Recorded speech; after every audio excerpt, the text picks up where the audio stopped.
Hello friends, you are most welcome in our YouTube channel Learn with SDM. Friends, आपने बहुत सारे sentences को देखा होगा जो कि कभी कभी एक्टिव वॉइस में होते हैं और कभी पैसिव वॉइस में होते हैं। आपने नाम सुना होगा एक्टिव एंड पैसिव वॉइस का। तो अगर आपको थोड़ा बहुत नॉलेज है तो आइए इस वीडियो के माध्यम से आपको पूर्ण नॉलेज दी जाएगी। इससे पहले हमने पहले वीडियो में एक्टिव एंड पैसिव वॉइस क्या होते हैं वो डिस्क्रिप्शन बॉक्स में मिलेगा, वहां से जाकर के आप चेक कर सकते हैं। एक्टिव एंड पैसिव वॉइस के बारे में आपको डीपली बताया गया है क्या होते हैं एक्टिव एंड पैसिव वॉइस। चलिए आज हम शुरू करते हैं एक्टिव एंड पैसिव वॉइस कैसे चेंज करते हैं, कौन कौन से टेंस की एक्टिव एंड पैसिव वॉइस बनते हैं। तो फर्स्ट ऑफ ऑल देखिए यहाँ पे active and passive voice, English में पैसिव वॉइस 8 टेंसेस की बनते हैं। अगर टेंस में देखें, टेंस के अलावा भी बनते हैं, लेकिन अगर टेंस में हमें बनाना है पैसिव वॉइस तो वो सिर्फ 8 टेंस की बनती हैं। और कौन कौन से, तो सबसे पहले मैं बता दूं कि परफेक्ट कॉन्टिन्यूअस टेंस जितने हैं वो हटा दो। तो परफेक्ट कॉन्टिन्यूअस जैसे present perfect continuous, past perfect continuous, future perfect continuous, इन तीनों को हटा दो क्योंकि इनकी पैसिव वॉइस नहीं बनती है। अगली चीज है फ्यूचर कॉन्टिन्यूअस की पैसिव वॉइस नहीं बनती है। तो ये 4 टेंस हटा करके मैं फिर से आपको रिपीट करता हूं, प्रेजेंट परफेक्ट कॉन्टिन्यूअस या परफेक्ट कॉन्टिन्यूअस के तीनों प्रेजेंट पास्ट फ्यूचर के हटा दो और फ्यूचर कॉन्टिन्यूअस टेंस की पैसिव वॉइस नहीं बनती है। अब आगे आपको मैंने कल की वीडियो में बताया है कॉन्टिन्यूअस और पास्ट कॉन्टिन्यूअस को छोड़ करके बाकी हर टेंस के अगर रूल्स में देखें तो हमेशा हेल्पिंग वर्ब अगले टेंस में कन्वर्ट हो जाते हैं। जैसे अगर प्रेजेंट इंडेफिनिट है तो प्रेजेंट कॉन्टिन्यूअस की होगी और प्रेजेंट परफेक्ट है तो प्रेजेंट परफेक्ट कॉन्टिन्यूअस टेंस की होगी। आइए देखते हैं कौन कौन से टेंसेस हैं। तो पहले जो है वो प्रेजेंट इंडेफिनिट टेंस क्या बनेगा, प्रेजेंट कॉन्टिन्यूअस का बनेगा, प्रेजेंट परफेक्ट का बनेगा। मैंने बताया परफेक्ट कॉन्टिन्यूअस का नहीं बनेगा। वैसे ही पास्ट इंडेफिनिट का बनेगा, पास्ट कॉन्टिन्यूअस का बनेगा, पास्ट परफेक्ट का बनेगा और फिर फ्यूचर इंडेफिनिट और फ्यूचर परफेक्ट का बनेगा। ये तो रही टेंस की बात की जहां पे टेंस में एक्टिव एंड पैसिव वॉइस बनते हैं। आगे देखिए क्या है, सेंटेंस जो होते हैं जो अलग है, मैंने टाइप्स ऑफ सेंटेंस पढ़ा रखे हैं। 5 टाइप्स ऑफ सेंटेंस होते हैं। तो जो इंट्रोगेटिव एंड निगेटिव इसी में आ जाएंगे, अफर्मेटिव, निगेटिव एंड इंट्रोगेटिव, ये तीनों पार्ट इसी के होंगे। तो ये टेंस के माध्यम से आ जाएंगे। Imperative sentence, exclamatory sentence and models, ये 3 चीजें आपको देखनी पड़ेंगी। इंपरेटिव सेंटेंस में आपको पता है जहां पे ऑर्डर, रिक्वेस्ट, कमांड, इन चीजों का होता है तो उसका पैसिव वॉइस भी बनता है। एक्सक्लेमेटरी सेंटेंस, अभी ये मॉडल्स में भी can, could, may, might, shall, should, इन चीजों की भी पैसिव वॉइस बनते हैं। तो सबसे पहले हम टेंस जो है वो 8 टेंस की एक्टिव एंड पैसिव वॉइस बनते हैं और उसके अलावा फिर हम पढ़ेंगे आगे सेंटेंसेस और मॉडल्स की भी एक्टिव एंड पैसिव वॉइस कैसे बनते हैं। आपके एग्जाम में दोनों चीज आते हैं, कभी पैसिव वॉइस का सेंटेंस दिया होता है उसको कन्वर्ट इन एक्टिव वॉइस होता है, जो आपको ऑप्शन देता है कि कन्वर्ट इन एक्टिव वॉइस, और कभी कभी एक्टिव वॉइस का दिया होता है, एक्टिव में दिया होता है और उसको आपको पैसिव वॉइस में चेंज करना होता है। तो ये ध्यान देना है कि दोनों चीजें ध्यान देना। अगर आप पैसिव वॉइस बना रहे हैं तो अगले टेंस की हेल्पिंग वर्ब लगाना है। वर्ब की थर्ड फॉर्म हमेशा हर टेंस में लगाना है। इनफैक्ट यहाँ पे imperative sentence, exclamatory and modals में भी वर्ब की थर्ड फॉर्म, पैसिव वॉइस मतलब वर्ब की थर्ड फॉर्म। ओके, आइए देखते हैं। तो पहला जो आएगा वो होगा present indefinite tense. Present indefinite tense के बारे में हम आगे से जानते हैं क्या होते हैं। तो देखिए प्रेजेंट इंडेफिनिट टेंस मैंने पढ़ा दिया है। आप डिस्क्रिप्शन बॉक्स में लिंक पे जाकर के टेंस की पूरी जानकारी ले सकते हैं और पूरी डीपली पढ़ाया हुआ है। यहाँ पे देखिए प्रेजेंट टेंस के लिए, अब यहाँ पे आपको हिंदी में कोई पहचान नहीं समझनी है, इंग्लिश में ही पहचान समझना है। तो इंग्लिश के लिए आपको पहचानना कैसे है, या तो हेल्पिंग वर्ब डू या डज होती है, आपको पता है हेल्पिंग वर्ब से पहचानेंगे, डू या डज से। वर्ब की फर्स्ट फॉर्म आएगी या वर्ब की फर्स्ट फॉर्म में एस या ईएस आएगा। ये 3 चीजें हैं। वर्ब की फर्स्ट फॉर्म में एस या ईएस आएगी। जब सब्जेक्ट हमारा सिंगुलर नंबर होगा तो वर्ब की फर्स्ट फॉर्म में एस या ईएस आएगा। जब सब्जेक्ट हमारा प्लूरल नंबर होगा तो वर्ब की फर्स्ट फॉर्म आएगी। और जब निगेटिव या इंट्रोगेटिव सेंटेंस बनाएंगे तो वहां पे डू या डज आएगा। तो इन चीजों को ध्यान रखना है कि अगर हमें पहचानना है कि ये प्रेजेंट इंडेफिनिट टेंस का सेंटेंस है तो उसके लिए ये चीजें हैं। अब उसके बाद में सेकेंड चीज है कि मैंने यहाँ पे बताया है, ये हेल्पिंग वर्ब फिर से लिख लेते हैं, इज, आर और इसकी एम होती है। तो दूसरी चीज है यहाँ पे स्ट्रक्चर क्या होगा, सबसे पहले ऑब्जेक्ट होगा, ऑब्जेक्ट के बाद ये हेल्पिंग वर्ब, वर्ब की थर्ड फॉर्म, वर्ब की थर्ड फॉर्म तो भाई पैसिव वॉइस में लगाना है, इसे कभी भी स्किप मत करना, कभी भी भूलना मत। और ये बाई सब्जेक्ट, सब्जेक्ट के बाद बाई लगाना है, और वो मैंने कल की वीडियो में आपको बताया कि कैसे किसी भी ऑब्जेक्ट को जब सब्जेक्ट में लिखेंगे तो वो कैसे लिखेंगे, बाई के साथ में ऑब्जेक्टिव केस में लिखना है। जैसे कि सी राइट्स अ लेटर, अब यहां पे देखिए सी सिंगुलर नंबर सब्जेक्ट है, सब वर्ब राइट है, राइट में ईएस लगा हुआ है, और वर्ब की फर्स्ट फॉर्म में ईएस लगने का मतलब हम जान गए भैया, वर्ब की फर्स्ट फॉर्म या वर्ब की फर्स्ट फॉर्म में ईएस लगना का मतलब है कि ये प्रेजेंट इंडेफिनिट होगा, सिंपल प्रेजेंट ही होगा। ये देखिए, और ये आ लेटर, यहाँ पे सब्जेक्ट हो गया, ये वर्ब हो गया, ऑब्जेक्ट हो गया। अब ऑब्जेक्ट के अकॉर्डिंग अगर हम इसको पैसिव बनाएंगे तो ये देखिए होगा, आ लेटर पहले आएगा, उसके बाद मैंने बताया था अगले टेंस की हेल्पिंग वर्ब। अब अगले टेंस की अगर नहीं समझ रहे हैं तो ये हेल्पिंग वर्ब यहाँ पे दिया गया है, इज, आर, एम, तो आ लेटर के साथ में एक ही है, इज लगेगा, इज। उसके बाद वर्ब, वर्ब की third form, right, right, wrote, written, verb की थर्ड फॉर्म रिटेन आएगा, तो a letter is written by, और सब्जेक्ट सी है, सी को ऑब्जेक्टिव केस में लिखेंगे तो होगा हर, ये आया, a letter is written by her. वैसे ही वी मेक काइट्स, यहां पे देखिए सब्जेक्ट हुआ, ये वर्ब हुआ और ये ऑब्जेक्ट हुआ। सबसे पहले हमें ऑब्जेक्ट लेना है काइट्स। ध्यान देना है कि जो ऑब्जेक्ट सब्जेक्ट के रूप में आएगा, आगे सेंटेंस उसी के अकॉर्डिंग, हेल्पिंग वर्ब, वर्ब जो भी है सब कुछ उसी के अकॉर्डिंग लगाना है।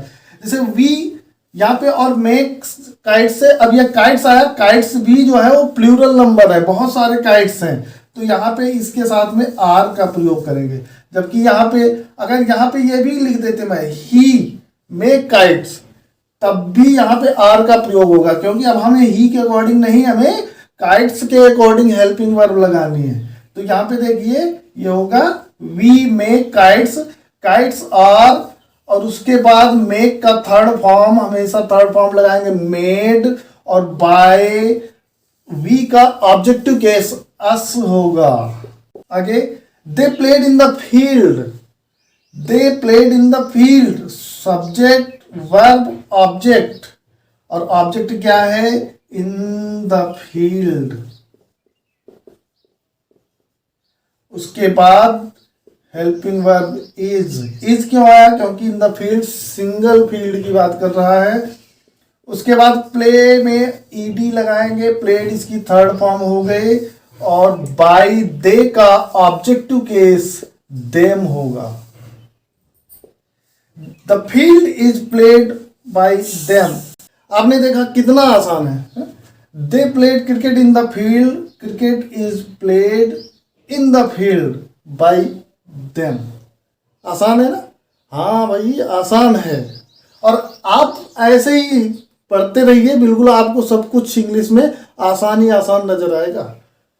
चलिए देखते हैं आगे, इनको अगर निगेटिव या इंट्रोगेटिव में बनाना है तो वो कैसे बनाएंगे, वो भी ऐसे ही बहुत आसान है। जैसे कि आप टेंस में इंट्रोगेटिव या निगेटिव बनाते हैं, वैसे इसमें भी इंट्रोगेटिव या निगेटिव बनाएंगे, सेम टू सेम, प्लेस कोई चेंज नहीं होगा। चेंज क्या होगा, चेंज सब्जेक्ट होगा, वर्ब होगा, सॉरी चेंज सब्जेक्ट होगा, वर्ब होगा, ऑब्जेक्ट होगा। लेकिन जो निगेटिव का नॉट होगा या क्वेश्चन वर्ड, इंट्रोगेटिव का जो क्वेश्चन वर्ड होगा वो अपनी जगह पे रहेगा। आइए देखते हैं कैसे निगेटिव सेंटेंस को एक्टिव से पैसिव में कैसे बदलेंगे, वो आइए देखते हैं। बिल्कुल सिंपल है, आपको कुछ नहीं करना है, बस हेल्पिंग वर्ब के बाद, जैसे कि आप टेंस में हेल्पिंग वर्ब के बाद नॉट लगाते हैं, वैसे यहाँ पर भी आपको नॉट लगाना है। जैसे he does not play the match, सबसे पहले पहचान गए डज, ये डज आया है और वर्ब की फर्स्ट फॉर्म आ गई, इसका मतलब है कि ये प्रेजेंट टेंस का है। तो डू या डज सिर्फ प्रेजेंट टेंस में ही यूज होती है, याद रखना, डू या डज, और वर्ब की फर्स्ट फॉर्म SEIES। तो यहाँ पे देखिए मैच ऑब्जेक्ट हुआ, यहाँ पे प्ले द मैच भी लिख सकते हैं, तो ये द मैच के बाद अगले tense helping verb is are am, is होगा, एक वचन है, नॉट। प्ले, प्ले का थर्ड फॉर्म प्लेड, सब्जेक्ट ही है। The match is not played by him. They do not read story, यहाँ पे देखो स्टोरी, यहाँ पे आगे आएगा, देखो स्टोरी है, पैसिव बनाएंगे इसको। स्टोरी इज नॉट रीड की थर्ड फॉर्म रीड ही होती है। Story is not read by them, they का ऑब्जेक्टिव केस देम। ये जो ऑब्जेक्टिव केस बाय के बाद वाला, इससे पहले की वीडियो में आपको डीपली बताया गया है, बिल्कुल वहां जा करके आप चेक कर सकते हैं, क्योंकि ये बिल्कुल साथ ही है। उसके अलावा कोई नाम होगा, कुछ होगा, तो वो बाय नेम से ही लगेगा। बट ये प्रोनाउंस जो होते हैं वो I you we they he she it, ये साथ होते हैं, और इनको by they them objective case में कैसे होता है वो बताया गया है। वैसे I do not make kite, ये पैसिव वॉइस में आएगा। देखिए, kite is not made by I का मी, ये आया नेगेटिव, ये भी खल्लास। आगे देखते हैं इंट्रोगेटिव, वो भी ऐसे ही है, बहुत कुछ नहीं है। जो डर बैठा है ना, आपको वो डर भगाना है अपने अंदर से, और ऐसे पढ़ते चलेंगे तो बिल्कुल वो गायब हो जाएगा, कहीं का भी नहीं रहेगा। आइए देखते हैं इंट्रोगेटिव सेंटेंस और इंट्रोगेटिव सेंटेंस क्वेश्चन वर्ड, दो चीजें होती हैं, एक जो हेल्पिंग वर्ब से शुरू होती है और एक जिनमें क्वेश्चन वर्ड यानी प्रश्नवाचक शब्द पहले आता है। आइए देखते हैं दोनों को। तो question word plus helping verb plus object plus verb की third form plus by subject, verb की थर्ड फॉर्म बाय सब्जेक्ट सब में ही आएगा। देखिए, जैसे does he writes a letter, अब यहाँ पे देखिए डज समझ गए, और पहले आया यानी क्वेश्चन मार्क भी लगा होगा। इंट्रोगेटिव सेंटेंस में अगर पैसिव बनाने के लिए आता भी है तो सबसे पहले आप ये क्वेश्चन मार्क देख करके ये समझ जाएंगे कि भाई ये प्रश्नवाचक ही है।